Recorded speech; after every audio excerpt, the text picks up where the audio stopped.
দেখো চারিদিকের পরিস্থিতি কেমন, আকাশটা থুম ধরে আছে।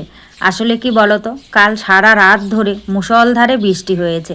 সে কারণেই কিন্তু আজ সকাল সকাল দেখো সূর্যি মামাও ঘুমিয়ে আছে, এখনও সূর্যি মামার দেখা মিলছে না।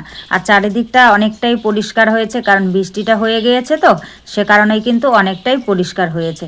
আর এখানটায় দেখো সারা রাত ধরে যেহেতু বৃষ্টি হয়েছে, তাই জলে কিন্তু জলারণ্য হয়ে গেছে।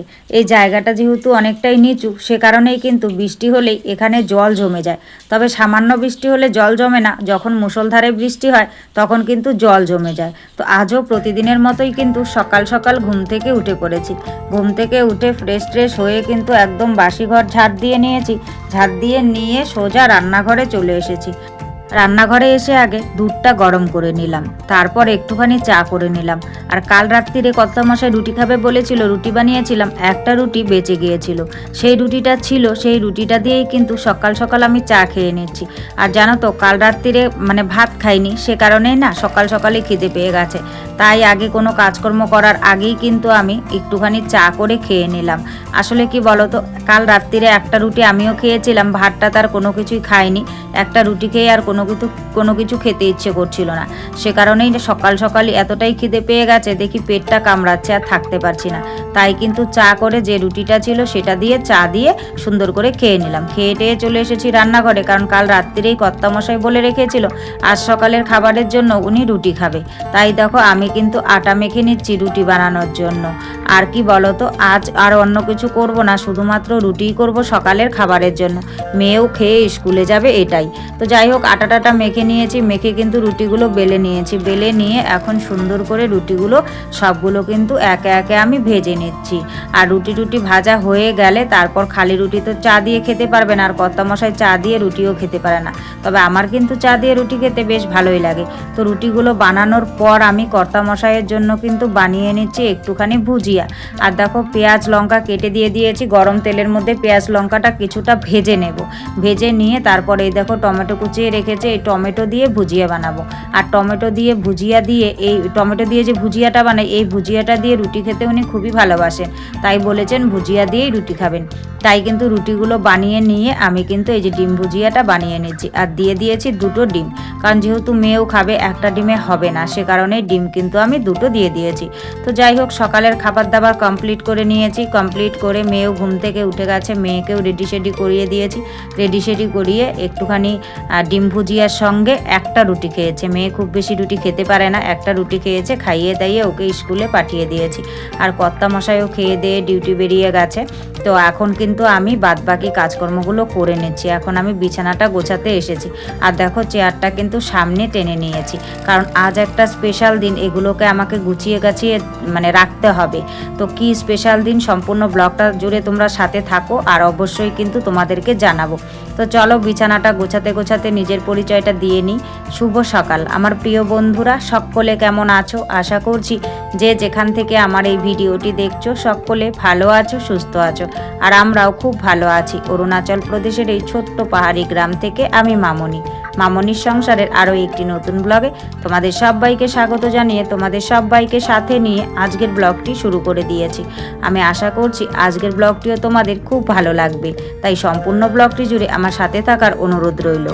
আজ ছিল মঙ্গলবারের সকাল, আর ঘড়ির কাঁটায় বেলা বেজেছিল সকাল 5টা। সকাল 5টা থেকেই আমি তোমাদের সবাইকে সাথে নিয়ে আজকের ব্লগটি শুরু করে দিয়েছি।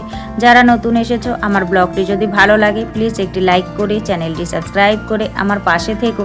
আর যারা আগের থেকেই আমার পাশে আছো তাদেরকে আমার অসংখ্য ধন্যবাদ, আর আমার মন থেকে অনেক অনেক অনেক ভালোবাসা। তোমরা তো দেখলেই যে আমি কিন্তু বিছানাটা গুছিয়ে আবারও রান্নাঘরে চলে এসেছিলাম। আর রান্নাঘরে এসে কিন্তু দুপুরের রান্নাটা সেরে নিয়েছি। তেমন কোনো কিছু করিনি, শুধুমাত্র ভাত করেছি, আর চিংড়ি শুটকি দিয়ে আলু বেগুন দিয়ে একটা তরকারি করেছি, আর কোনো কিছুই করিনি। আজ আর তেমন কিছু করব না। আর তারপর দেখো এ ঘরে চলে এসেছি। এ ঘরে এসে সব ট্রলি ফলিগুলো বের করে নিয়েছি। আসলে আজ আমরা চলে যাব বাড়িতে, সন্ধেবেলায় বেরোবো। তো এখন থেকে গোছগাছ না করলে তো হবে না, সে কারণেই রান্নাবান্নার কাজটা তাড়াতাড়ি কমপ্লিট করে নিয়ে কিন্তু আমি গোছগাছ করতে লেগে গেছি। আর এই ট্রলিটা তো সঙ্গে করে নিয়ে যেতে হবে, আর ওই দুটো ট্রলি থাকবে। একটা ট্রলির ভেতরে তো চেন নেই, ওটাকে সুন্দর করে গুছিয়ে রাখতে হবে। আর এই ট্রলিটাতে আমি যে জামা কাপড়গুলো বেশ ভালো ভালো আছে, সেই ভালো ভালো জামা কাপড়গুলো কিন্তু চেনওয়ালা ট্রলিটার ভেতরে রেখে যাচ্ছি। কারণ এভাবেই যদি আমি তাকের মধ্যে রেখে যাই তাহলে ইঁদুরে কেটে দিবে, কারণ মানুষ থাকা অবস্থাতেই কিন্তু ইঁদুরে কেটে দেয়। তার মধ্যে আবার যদি মানুষ না থাকে তাহলে তো আরও বেশি পরিমাণে কাটবে। সে কারণেই কিন্তু ভালো ভালো জামা কাপড়গুলোকে আমি ওই ট্রলিতে রেখে দিচ্ছি। আর যে ট্রলিটা বাড়িতে নিয়ে যাব সেই ট্রলিটাতেও অনেকগুলো জামা কাপড় ছিল, তো সেগুলো তো খালি করতে হবে, কারণ এটাকে নিয়ে যাব সঙ্গে করে। সে কারণেই কিন্তু ওই ট্রলির থেকেও সব কিছু আমি বের করে নিচ্ছি, আর বের করে দেখো ওটার মধ্যে ঢুকিয়ে নিচ্ছি। সুন্দর করে গুছিয়ে টুচিয়ে কিন্তু বিছানার উপরেই রাখবো, তো মানে তাকের মধ্যে আর রাখবো না। আর যে কাপড় চোপড়গুলো বাড়িতে নিয়ে যাব সেগুলোকে দেখো আলাদা করে রাখছি। আর ট্রলিটা এতটাই ভর্তি হয়ে গেছে যে আমি চেনটা লাগাতে খুবই কষ্ট হচ্ছিল, কিন্তু কিছু করার নেই, তারপরেও তো লাগাতে হবে। আর ওই ট্রলিটার তো চেনই নেই, তবুও ওটার ভেতরে রেখে দিলাম, কারণ ওটাকে নিচে রেখে ওটার উপরে ওটা চাপা দিয়ে রাখতে হবে, তাহলে মানে কাটতে পারবে না আর কি। আর ফাঁকা অবস্থাতেই রাখতে হবে। তারপর দেখো ওই ট্রলিটা গুছিয়ে নিচে রেখে এখন এই ট্রলিটা কিন্তু আমি সুন্দর করে গুছিয়ে নিচ্ছি, কারণ আমরা যে বাড়ি যাব, যেগুলো জামা কাপড় নিয়ে যাব সেগুলোকে সুন্দর করে এটার মধ্যে গুছিয়ে ভরে ভারে রাখবো, আর যেগুলো লাগবে না সেগুলোকে কিন্তু বের করে রাখছি। তো এখন কিন্তু আমাদের এই ট্রলিটাকে আমি গুছিয়ে নিচ্ছি। তবে খুব বেশি জামা কাপড় নেব না, যতটুকু প্রয়োজন ততটুকুই নেব, কারণ খুব বেশি দিন তো আর থাকবো না, তাই কিন্তু খুব বেশি জামা কাপড় নেব না। তবে মেয়ের বেশ কয়েকটা জামা কাপড় নিতে হবে, কারণ বাচ্চা মানুষ, ওর তো সবসময় জামা কাপড়ের প্রয়োজন আছে, সে কারণেই কিন্তু ওর জামা কাপড়গুলো নেব। আর দেখো ব্যাগটাও, পিঠ ব্যাগটাও আমি নিয়ে নিচ্ছি, কারণ বাড়ির থেকে আসার সময় না, যাওয়ার সময় তো ব্যাগটা খালি যায়, কিন্তু বাড়ির থেকে আসার সময় ব্যাগগুলো পুরো ভর্তি হয়ে আসে, কারণ বাড়ির থেকে যখনই আসি তখনই কিছু না কিছু জিনিস নিয়ে আসি, তাই কিন্তু আমাদেরকে ব্যাগপত্রগুলো নিয়ে যেতে হয়। আর এই পাতলা কম্বলটাও নিয়ে নিলাম, কারণ ট্রেনের মধ্যে যদি ঠান্ডা লাগে তাহলে গায়ে দিতে হবে। আর সব থেকে বড় কথা, বাচ্চা নিয়ে যাচ্ছি, সে কারণে। তারপর দেখো এই বিছানার চাদরটাও কিন্তু তুলে ভাঁজ করে রেখে দিলাম, আর এই তোষকটাকেও ভাঁজ করে রেখে দেবো, কারণ পাতা থাকলে পরে যদি ইঁদুরে কেটে যায় এখানে মাঝখান বরাবর রেখে দেবো। আর ওগুলোকে, ট্রলিগুলোকে ওভাবেই রাখলাম। তো যাই হোক, গোছানো গাছানো কমপ্লিট করে নিয়ে এখন দেখো ডিম সিদ্ধ বসিয়ে দিয়েছি, এগুলো কিন্তু নিয়ে যাব ট্রেনে।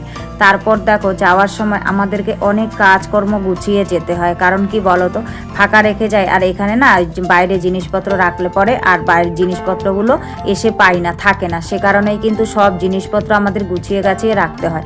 এই যে ছোট সিনটেক্সটা, এটার কিন্তু জলটা পুরো খালি করে দিচ্ছি, তবে বড় সিনটেক্সটা ভরে রেখে যাব, কারণ এসেও তো স্নান ধান বা ধোয়া কাচার জলের প্রয়োজন আছে, অনেক সময় এসে জল পাওয়া যায় না। এর আগে একবার এমন হয়েছিল, আমরা বাড়ির থেকে এসেছি তার আগে 3 দিন থেকে জল নেই, পাইপ ভেঙেছে, একদম খুব জলের কষ্ট করেছে। সে কারণে এবার কিন্তু আর বড় সিনটেক্সটা খালি রেখে যাব না, বড় সিনটেক্সটা ভর্তি করে রেখে যাব, আর বালতি টালতিগুলো সব খালি রেখে যাব, কারণ সব কিছু জল এতদিন রাখা যাবে না। আর ছোটো সিনটেক্সটাকে বাইরে রাখবো না, কারণ এটা তো ছোট, চুরি হওয়ার ভয় আছে। আর এখানে না অন্য কিছু জিনিস কেউ চুরি করুক আর না করুক, এই জলের পাত্র অনেকেই চুরি করে, তাই কিন্তু এটাকে খালি করে নিলাম। খালি করে এখন দেখো ওই দিক দিয়ে তো আসবে না, ভেতরের দরজা দিয়ে ওটা ঢোকে না, বাইরে দিয়েই আনতে হয়, সে কারণে এই দিক দিয়ে নিয়ে যেতে এসেছি। আর এই জায়গাটা যেহেতু পুরো জঙ্গল আর প্রচণ্ড ঝোঁক, সে কারণে ভয় পাচ্ছিলাম যেতে, কিন্তু কিছু করার নেই, ভয় পেলেও তো আমাকে আনতেই হবে। আর ওইদিকে ভাই বউ কিন্তু ওটাকে তুলে দিচ্ছে আমাকে, কারণ একা একা তুলে তো আর আনতে পারবো না, ও তুলে দিল। তারপর কিন্তু আমি এটাকে নিয়ে এলাম, এটাকে ঘরের ভেতরে সুন্দর করে রেখে যাব, এই দরজা দিয়ে ঘরের ভেতরে ঢুকে যায়। এবার ওই দিকটায় তো ওই নোংরা টোংরা পাড়িয়ে গেছি, তাই ঘরে ঢুকবো না, সে কারণেই বললাম ওকে জল এনে দিত, ও এখন জল এনে দিবে, এখানেই কিন্তু আমি স্নান সেরে নেব। তো যাই হোক বন্ধুরা, সব মিলিয়ে আজকের ব্লগটা কেমন লেগেছে অবশ্যই কিন্তু কমেন্ট করে জানাতে ভুলো না, আর যদি ভালো লাগে প্লিজ লাইক কমেন্ট শেয়ার করে পাশে থেকো।